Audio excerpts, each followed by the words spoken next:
La plus grande tristesse dans la vie de Mireille Mathieu fut la mort en 1989 de son manager et mentor, Johnny Stark, qui a façonné sa carrière et est devenu une figure paternelle dans sa vie.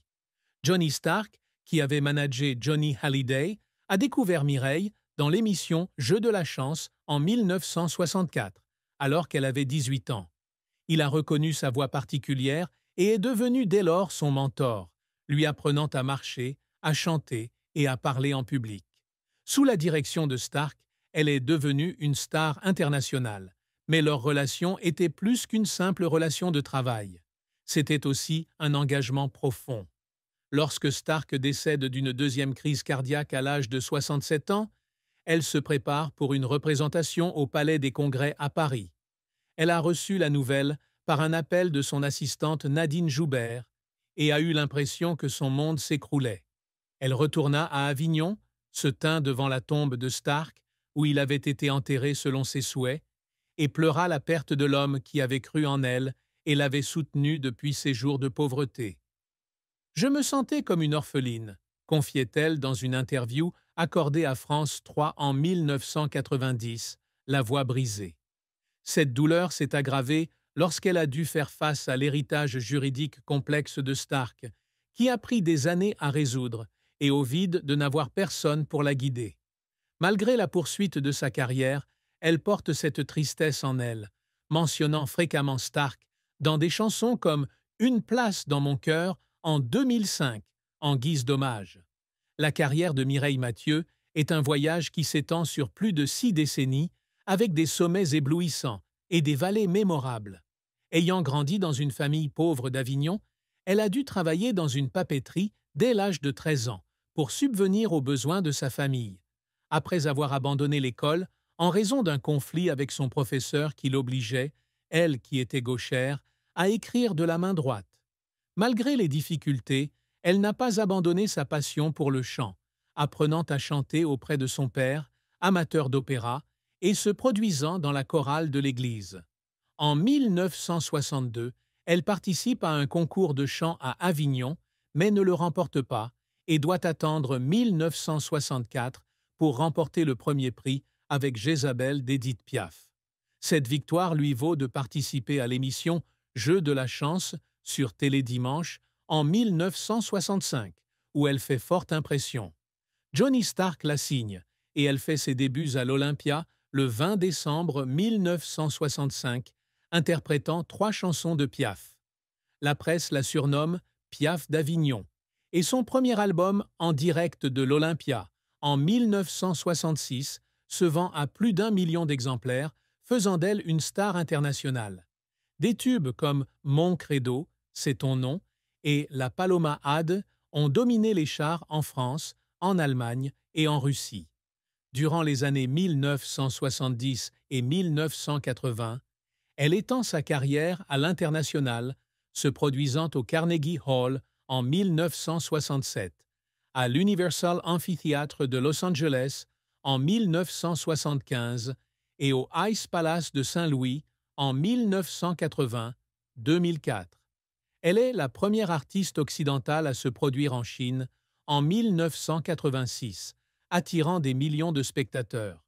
Elle a enregistré en 11 langues, du français, de l'allemand, de l'anglais au russe et au japonais, avec des chansons telles que Acropolis Adieu, Santa Maria de la Mer et une reprise de Blue Bayou de Roy Orbison, considérée comme des classiques. Elle a collaboré avec des stars tels que Charles Aznavour, Placido Domingo et Paul Anka, et a été invitée à se produire devant des chefs d'État tels que la reine Élisabeth II, Ronald Reagan et Vladimir Poutine. Elle a reçu de nombreuses distinctions, dont la Légion d'honneur en 1999, promue officier en 1011, l'Ordre de l'Amitié de Russie en 1010 et le prix Bambi allemand en 1974. En 1505, elle a fêté ses 50 ans, 40 ans à l'Olympia, en publiant l'album Mireille Mathieu et le DVD Une place dans mon cœur. Sa tournée d'adieu de 2024, Goodbye My Love Goodbye, devrait se dérouler dans plus de 20 pays, prouvant son attrait durable à 78 ans. Sa fortune est estimée à 100 millions de dollars, selon Mabombe, provenant des ventes de disques, des tournées et des investissements immobiliers. Cependant, sa carrière n'a pas été sans revers et controverses.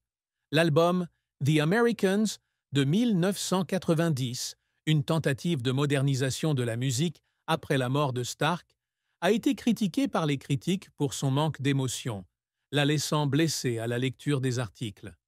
Elle se souvient d'être assise dans son studio à Paris, regardant la musique et pleurant parce qu'elle pensait avoir perdu son style caractéristique.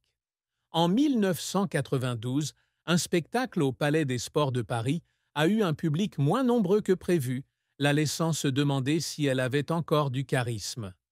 Un autre revers fut la controverse de 1989, lorsqu'elle mit fin à son partenariat avec Nadine Joubert, l'assistante de Stark, et prit le contrôle de son bureau. La presse a qualifié cet acte de froid et elle a été critiquée pour son manque d'émotion. « Je voulais juste protéger ce que j'avais construit », expliquait-elle à Paris Match en 2002. La bataille juridique avec la succession de Stark a duré des années, provoquant des tensions financières et émotionnelles, la laissant éveillée la nuit, inquiète pour l'avenir. Elle a cependant appris à se relever, utilisant les échecs comme motivation pour innover, comme avec l'album Vous lui direz, sorti en 1995, qui a atteint le top 10 en Allemagne. Les efforts de Mireille Mathieu dans sa carrière l'ont souvent fait pleurer.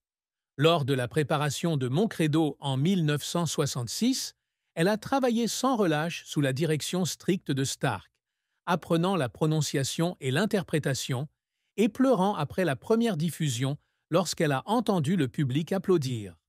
En 1967, alors qu'elle se produisait au Carnegie Hall, elle était nerveuse à l'idée de chanter en anglais et pleura lorsque le public lui fit une ovation debout.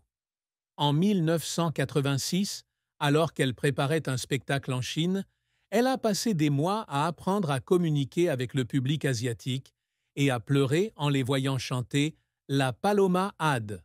« Je chante pour toucher le cœur », a-t-elle partagé avec RFI.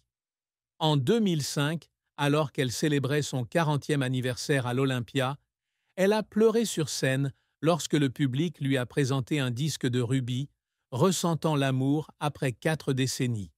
En 2024, alors qu'elle préparait sa tournée d'adieu, elle a pleuré en studio pendant l'enregistrement de Goodbye My Love Goodbye, pensant au long voyage et à ceux qui étaient décédés comme Stark et son père. La mort de son père, Roger Mathieu, en 1985, fut une triste fin pour Mireille Mathieu. Roger, tailleur de pierre à la voix de ténor, était son inspiration musicale, chantant souvent de l'opéra à la maison et l'encourageant à se produire sur scène. Elle se souvient des soirées à Avignon où son père chantait la bohème et lui enseignait l'émotion en musique. Lorsque Roger est décédé d'un cancer du poumon à l'âge de 65 ans, elle se produisait à Berlin.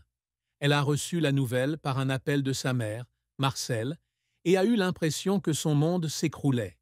Elle revient à Avignon, se tient devant la tombe de son père au cimetière Saint-Véran et pleure car elle n'a pas encore eu l'occasion de le remercier pour ses sacrifices. Cette perte l'a fait réfléchir à sa famille et elle a composé « C'est à toi que je pense » en 1986 en guise d'hommage, interprétant la chanson fréquemment lors de spectacles par la suite. L'amour et le mariage de Mireille Mathieu sont une histoire particulière, car elle ne s'est jamais mariée ni n'a eu d'enfant, un choix qui lui a apporté à la fois joie et tristesse. Catholique fervente, elle a consacré sa vie à la musique et à sa famille, traitant ses petits-enfants comme ses propres enfants. « J'ai choisi ma carrière plutôt que l'amour et je n'ai aucun regret », confiait-elle à France Télévisions en 2000. Elle a cependant connu des moments de solitude, notamment lorsqu'elle lisait des articles la qualifiant de « Vierge d'Avignon » ou posant des questions sur sa vie privée. En 2002, des rumeurs d'une relation avec le maquilleur Olivier Échaud-Maison se répandent, alors qu'ils apparaissent ensemble aux événements de mode Christian Lacroix à Paris. Elle se souvient de l'époque où ils se tenaient la main devant les caméras et ressentait la pression du public qui attendait un mariage. Cependant, la relation n'a pas été très loin et elle a pleuré lorsqu'elle a décidé d'y mettre fin, sentant qu'elle ne pouvait pas équilibrer l'amour et la carrière. L'amour exige tout, mais j'ai tout donné à la musique, écrit-elle dans son autobiographie Oui, je crois. Bien qu'elle n'ait pas d'enfants, elle trouve de la joie auprès de ses petits-enfants, mais a admis dans une interview accordée à Gala en 2010 qu'elle se demandait parfois ce qui se serait passé si elle avait eu sa propre famille.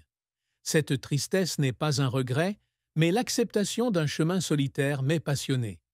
Une autre triste fin dans la vie de Mireille Mathieu fut le décès de sa mère, Marcelle Sophie Poirier, en 1996.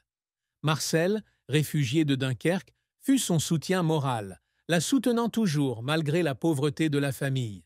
Elle se souvient de l'époque où elle vivait dans la cabane en rondin, où sa mère chantait des berceuses à ses frères et sœurs et lui enseignait la patience. Lorsque Marcelle est décédée d'une insuffisance cardiaque à l'âge de 74 ans, elle se produisait à Kiev. Elle a reçu la nouvelle par un appel de Monique et a senti son cœur se briser. Elle revient à Avignon, se tient devant sa vieille maison et pleure la perte de la femme qui a tout sacrifié pour ses 14 enfants. Cette perte l'obligea à interrompre sa tournée et elle donna un concert commémoratif à l'église Saint-Pierre d'Avignon, chantant Ave Maria en hommage à sa mère. La chanson Maman, la plus belle du monde, écrite